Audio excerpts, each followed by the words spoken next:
আমার কাছে দুইটা পদার্থ আছে। এটা হচ্ছে কারেকশন পেন, এটা একটা চামচ। আমি যদি এটাকে প্রেশার ক্রিয়েট করেছি এবং যদি ছেড়ে দিই, দেখেন এটার কোনো ক্ষতি হয়নি।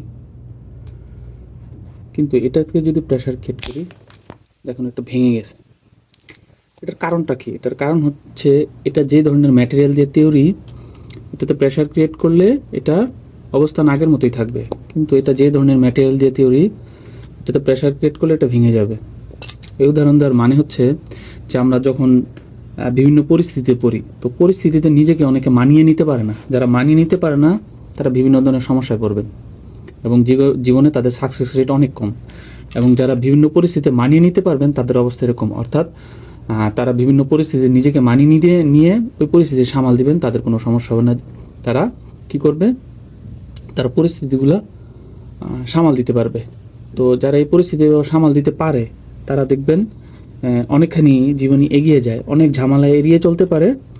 তো আমাদের উচিত এরকম ফ্লেক্সিবল হওয়া, নমনীয় হওয়া, পরিস্থিতির মোকাবেলা করা। আশা করি বুঝতে